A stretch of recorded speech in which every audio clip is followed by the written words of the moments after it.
Dali kita, malago ta sa aming banwa. Sa banwa kang San Joaquin, sa lugar ko diin ako naghalin. Dali kita, liputon ta, ang mga manggad kang among banwa. Dali kita, iririmaw ta.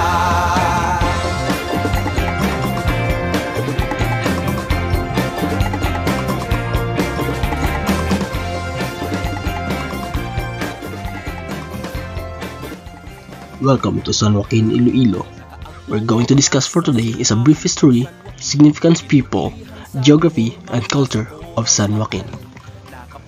So, where did the San Joaquin name came from? The San Joaquin named after Saint Joaquin, the father of the Virgin Mary. According to the Maragtas legend, 10 Malay chieftain leads by Datu Puti arrived in Infana and settled near the Siragan River in the place called Andona. This makes San Joaquin one of the earliest settlements in Panay. During the Spanish colonial period, the town was officially established.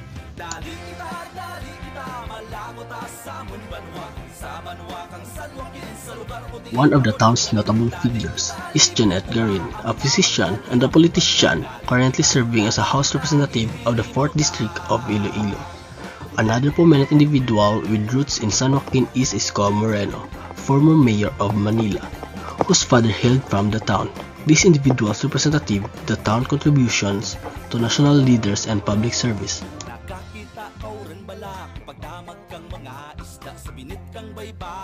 San Joaquin is the southernmost municipality of Iloilo Province, bordered by the sea to the west and mountains to the east. It spans approximately 234.84 square kilometers.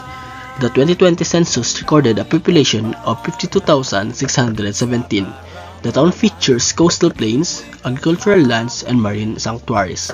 It is a home of a diverse range of flora and fauna, especially in its marine ecosystem.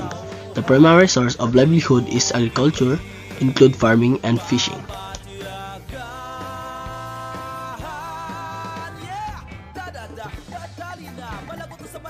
In San Joaquin, the language we use is Kinaraya. It is a predominant language spoken, with Hiligaynon also widely used. San Joaquin is known for the Bailuhay Festival, celebrated every January to commemorate the barter of Panay. Another major event is the Pasungay, a traditional bullfight held during the town festa.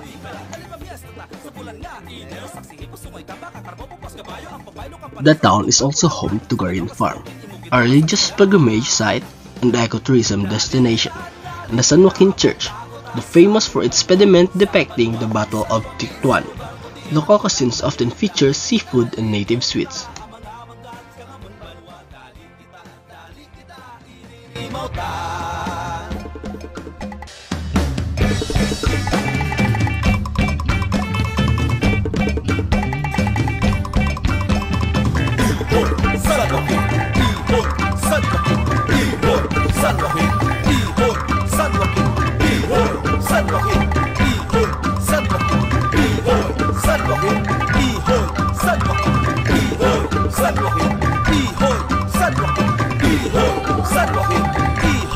San Joaquin,